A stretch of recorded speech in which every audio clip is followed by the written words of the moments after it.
창밖은 또다시 흐린 하늘을 이고 있었다. 박은수 씨는 낡은 빌라의 작은 방, 창가에 놓인 낡은 흔들의자에 앉아 하염없이 잿빛 구름만 바라보았다. 남편이 세상을 떠난 지도 벌써 10년. 하나뿐인 딸은 미국으로 이민 갔고 아들 민주는 지방에 있는 회사에 다니느라 명절에나 겨우 얼굴을 비추는 정도였다. 넓지 않은 집은 텅 빈 것처럼 적막했고 가끔씩 들려오는 텔레비전 소리만이 그 적막을 깨뜨릴 뿐이었다. 은수는 희끗희끗한 파마 머리를 쓸어 넘기며 깊은 한숨을 내쉬었다. 젊었을 적 남편과 함께 웃음꽃을 피우던 시절의 사진이 탁자 위에서 빛바랜 채 그녀를 바라보고 있었다. 그 시절의 은수는 누구보다 활기차고 정 많던 사람이었지만 세월의 무게와 외로움은 그녀를 점점 더 작은 방 안으로 가두고 있었다. 몇 해 전 동네 노인정에서 스마트폰 사용법을 배운 것이 그녀의 일상에 작은 변화를 가져왔다. 처음에는 전화나 문자 메시지를 주고받는 정도였지만 얼마 지나지 않아 SNS라는 신세계에 발을 들였다. 그곳에는 온갖 사람들의 이야기가 넘실거렸고 은수는 더듬거리는 손길로 자판을 두드리며 그들의 삶을 엿보곤 했다. 그러던 어느 날 낯선 이름의 외국인으로부터 친구 신청이 왔다. 로건 마이클스. 프로필 사진 속 그는 늠름한 군복을 입고 환하게 웃고 있었다. 배경은 사막처럼 보이는 이국적인 풍경이었다. 아름다운 미소를 가지셨네요, 박은수 씨. 어색한 한국어였지만 왠지 모르게 마음을 끄는 메시지였다. 은수는 망설이다 조심스럽게 답장을 보냈다. 고맙습니다. 그런데 누구시죠? 그것이 모든 일의 시작이었다. 로건은 자신을 시리아에 파병된 미군 대위라고 소개했다. 매일 아침이면 좋은 아침입니다. 나의 천사라는 메시지가 도착했고 저녁이면 오늘 하루도 당신 생각으로 힘을 냈습니다. 라는 달콤한 속삭임이 이어졌다. 은수는 그의 이야기에 귀를 기울였다. 전쟁터의 위험천만한 상황, 동료를 잃은 슬픔, 그리고 평화로운 고향에 대한 그리움까지. 로건은 은수에게 모든 것을 털어놓는 듯했고 은수는 그의 말 한마디 한마디에 진심으로 공감하며 위로를 건넸다. 그녀의 서툰 영어와 로건의 어색한 한국어가 뒤섞인 대화였지만 두 사람 사이에는 어떤 언어의 장벽도 없는 듯했다. 수십 년 만에 느껴보는 설렘이었다. 은수는 로건의 메시지를 기다리는 시간이 하루 중 가장 행복한 순간이 되었다. 아침에 눈을 뜨면 가장 먼저 스마트폰을 확인했고 밤늦도록 그와 메시지를 주고받느라 시간 가는 줄 몰랐다. 그의 프로필 사진을 확대해보며 군복 입은 모습이 참으로 늠름하다고 생각했고 그가 보내주는 이국의 풍경 사진을 보며 언젠가 그와 함께 저런 곳을 거닐 날을 상상하기도 했다. 마음 한구석에선 이래도 되나 하는 불안감이 고개를 들기도 했지만 로건의 다정한 목소리, 그는 가끔 짧은 음성 메시지를 보내왔다를 들으면 그런 걱정은 눈 녹듯 사라지곤 했다. 그는 은수에게 당신은 나의 유일한 희망이자 구원이라고 말했다. 그 말은 메마른 땅에 단비처럼 스며들어 은수의 외로운 마음을 촉촉하게 적셨다. 어머니, 요즘 얼굴이 많이 좋아지셨어요. 좋은 일 있으세요? 명절에 잠시 들른 아들 민준이 물었을 때 은수는 당황하며 손사래를 쳤다. 아니다, 예. 그냥 잠을 잘 자서 그런가 보다. 로건의 존재를 차마 아들에게 말할 수는 없었다. 괜한 걱정을 끼치고 싶지도 않았고 어쩌면 이 비밀스러운 행복을 혼자만 간직하고 싶은 마음도 있었을 것이다. 민주는 어머니의 어색한 미소를 잠시 의아하게 바라보았지만 이내 대수롭지 않게 넘겼다. 바쁜 아들은 어머니의 내면에 소용돌이치기 시작한 감정의 파고를 눈치채지 못했다. 어느덧 계절이 두어 번 바뀌었다. 로건과 은수의 관계는 더욱 깊어졌다. 그는 은수에게 나의 아름다운 은수, 나의 여왕님과 같은 애칭을 사용했고 은수는 그의 달콤한 말들에 완전히 매료되었다. 로건은 제대하면 곧바로 한국으로 와서 은수와 함께 살고 싶다는 말을 자주 했다. 그는 한국의 아름다운 자연과 음식에 대해 이야기했고 은수와 함께 평화롭고 행복한 노후를 보내고 싶다고 속삭였다. 은수는 그 말을 들을 때마다 가슴이 벅차올랐고 남은 생을 그와 함께할 수만 있다면 더 바랄 것이 없다고 생각했다. 그러던 어느 날 로건으로부터 다급한 메시지가 도착했다. 은수, 큰일 났어요. 작전 중에 동료가 심하게 다쳤는데 군 병원 시스템이 마비되어 당장 개인적으로 수술비를 마련해야 해요. 제발 저 좀 도와주세요. 당신밖에 없어요. 이어진 음성 메시지 속 그의 목소리는 절박함과 고통으로 가득 차 있었다. 은수의 심장이 쿵 내려앉았다.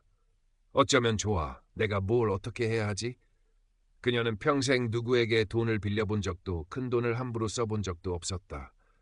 하지만 로건의 절박한 목소리가 귓가에 맴돌았다. 그가 자신을 얼마나 믿고 의지하는지, 그동안 그가 자신에게 얼마나 큰 위로와 행복을 주었는지 생각했다.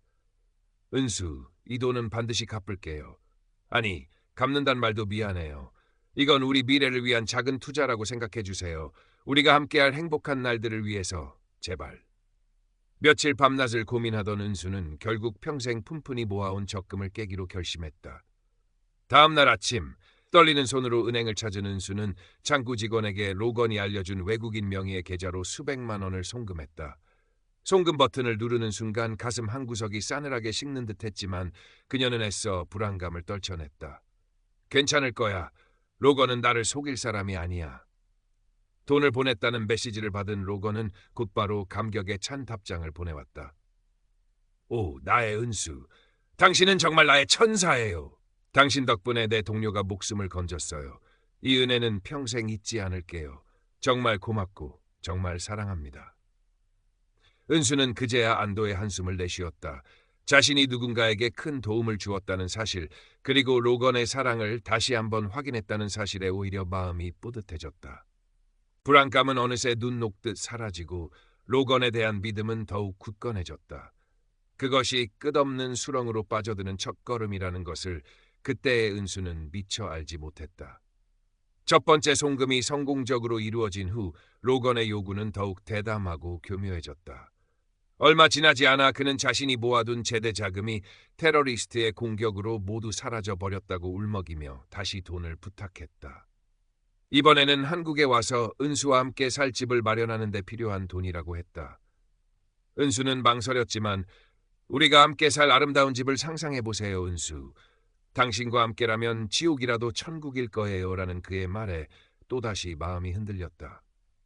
그녀는 오래된 폐물을 처분하고 자식들 몰래 아껴두었던 비상금까지 꺼내 로건에게 보냈다. 그 후로도 로건의 요구는 끊이지 않았다. 갑자기 딸이 나타나 학비가 필요하다고 했고 한국으로 오는 비행기 표를 예매해야 하는데 신용카드에 문제가 생겼다고도 했다.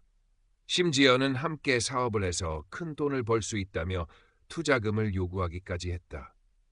그때마다 로건은 은수의 감성을 자극하는 말과 눈물 어린 호소로 그녀를 설득했고 은수는 마치 홀린 사람처럼 그의 말을 따랐다.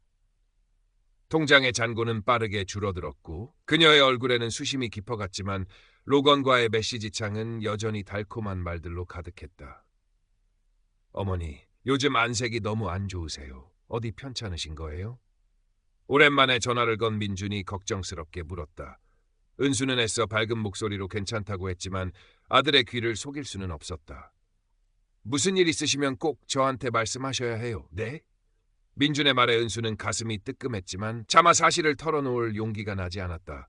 아들이 알면 분명 노발대발할 것이고 로건과의 관계도 끝장날지 모른다는 두려움 때문이었다. 은수는 점점 더 로건에게 의존하게 되었다. 현실의 아들보다 가상의 연인이 더 가깝고 소중하게 느껴졌다.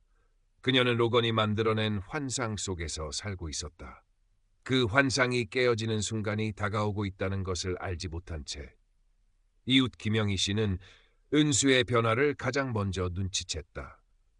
예전에는 가끔 마주치면 반갑게 인사하고 이런저런 동네 소식도 나누던 은수 씨가 언제부턴가 사람들의 눈을 피하고 밤늦도록 방에 불을 켜놓고 스마트폰만 들여다보는 일이 잦아졌다. 얼굴은 반쪽이 되어 있었고 어딘가에 홀린 사람처럼 멍한 표정을 지을 때가 많았다. 영희 씨는 걱정스러운 마음에 몇 번 말을 걸어보았지만 은수는 굳게 입을 다물 뿐이었다. 무슨 안 좋은 일이라도 있는 걸까? 영희 씨는 안타까운 마음으로 은수의 집 창문을 바라보곤 했다. 그러던 어느 날 민주는 어머니의 생신을 맞아 예고 없이 본가를 찾았다. 어머니, 저 왔어요. 현관문을 열고 들어선 민주는 깜짝 놀랐다. 집안은 예전과 달리 어수선했고 어머니의 모습은 눈에 띄게 초췌해져 있었다. 아니, 너 웬일이냐 말도 없이. 은수는 당황한 기색이 역력했다.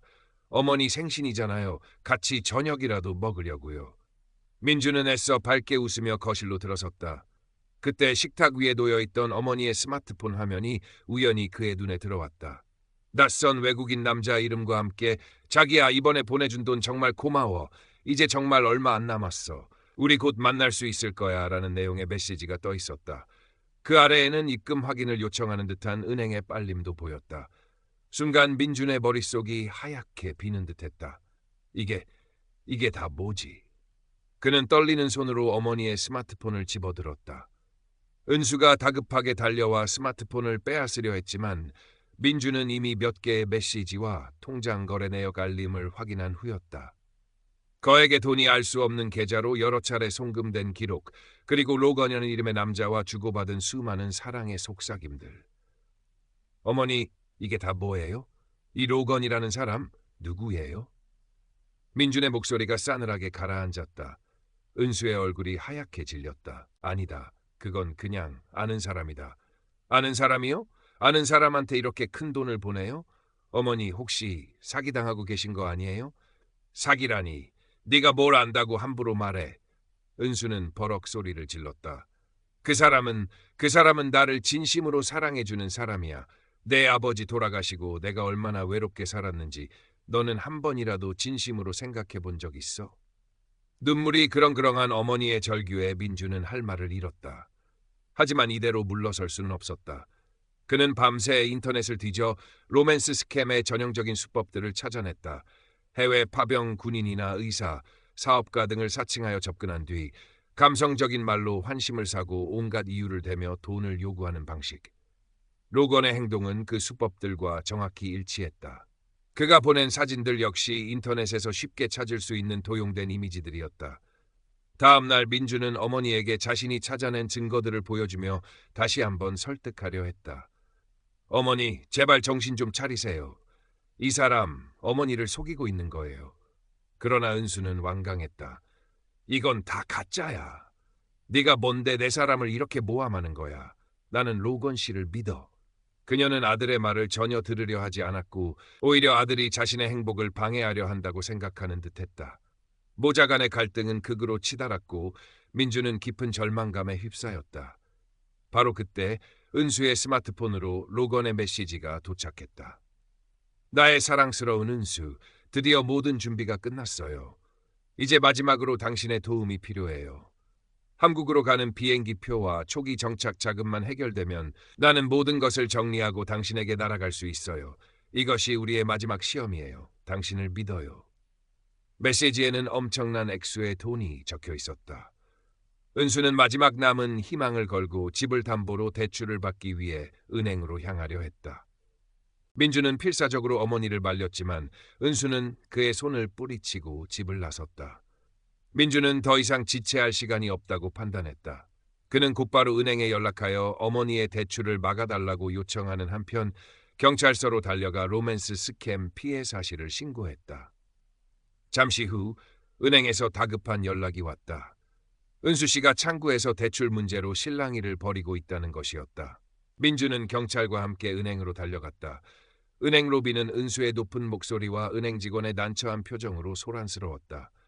어머니, 민준이 다가서자 은수는 매서운 눈초리로 아들을 쏘아보았다. 내가 여기 왜 왔어? 내 일에 상관하지 마. 어머니, 제발, 이건 다 거짓말이에요. 민주는 준비해온 증거 자료들을 은수 앞에 펼쳐 보이며 절규했다. 로건이 보낸 사진의 원본 출처, 그가 사용한 계좌가 다른 사기 사건에도 연루된 정황, 그리고 로맨스 스캠 피해자들의 수많은 사례들. 은수는 믿을 수 없다는 듯 떨리는 손으로 자료들을 뒤적였다. 그녀의 눈빛이 심하게 흔들렸다. 아니야, 아닐 거야. 로건 씨는 나한테 그럴 리가 없어. 그녀는 마지막 지푸라기라도 잡는 심정으로 로건에게 메시지를 보냈다. 로건 씨, 이게 다 무슨 말이에요? 사실대로 말해줘요. 제발. 그러나 그녀의 간절한 물음에는 아무런 답장이 돌아오지 않았다. 대신 화면에는 사용자를 찾을 수 없습니다라는 차가운 알림만 떠올랐다. 로건의 계정은 이미 흔적도 없이 사라진 후였다. 혹은 어쩌면 처음부터 존재하지 않았던 신기루였을지도 모른다. 모든 것이 거짓이었음을 깨달은 순간 은수의 세상은 무너져 내렸다. 다리에 힘이 풀린 그녀는 그 자리에 주저앉아 아이처럼 서럽게 울기 시작했다. 은행 로비의 싸늘한 바닥 위로 그녀의 절망과 회한이 눈물과 함께 하염없이 흘러내렸다. 민주는 아무 말 없이 어머니의 어깨를 감싸 안았다. 그의 눈에서도 뜨거운 눈물이 흘러내렸다. 몇 달이 흘렀다. 로건은 끝내 잡히지 않았다. 경찰은 해외에 서버를 둔 점조직 형태의 사기단 소행으로 추정했지만 실체를 파악하는 데는 어려움이 많았다. 은수에게 남은 것은 깊은 상실감과 배신감, 그리고 감당하기 힘든 빚뿐이었다. 한때 로건과의 달콤한 미래를 꿈꾸며 설레었던 그녀의 마음은 이제 잿더미처럼 황량해졌다. 은수는 모든 의욕을 잃고 방 안에만 틀어박혀 지냈다. 창밖의 세상은 여전히 분주하게 돌아갔지만 그녀의 시간은 로건을 알기 이전보다 더 깊은 고독 속에 멈춰버린 듯했다. 가끔 멍하니 스마트폰을 들여다보며 로건과의 메시지를 다시 읽어보곤 했다. 그때는 정말 행복했었는데. 그녀의 입가에서 자조 섞인 중얼거림이 새어나왔다. 민주는 죄책감과 안타까움 속에서 묵묵히 어머니 곁을 지키려 애썼다. 그는 어머니를 위해 빚의 일부를 갚아나갔고 주말마다 본가를 찾아 말없이 집안일을 도왔다. 하지만 한번 무너진 신뢰와 깊은 상처는 쉽게 아물지 않았다. 은수는 아들의 따뜻한 손길조차 밀어내며 마음의 문을 더욱 굳게 닫아 걸었다. 어느 날 저녁 민주는 어머니의 방 문을 조심스럽게 두드렸다. 어머니, 저예요. 방 안에선 아무런 대답이 없었다. 민주는 잠시 망설이다가 작은 목소리로 말했다. 어머니, 제가 로맨스 스캠 피해자 지원 단체랑 심리상담센터를 좀 알아봤어요. 혼자 힘들어하지 마시고 한번 가보시는 게 어떨까요? 한참 동안 침묵이 흘렀다. 민주는 포기하고 돌아서려 했다. 바로 그때 방문 너머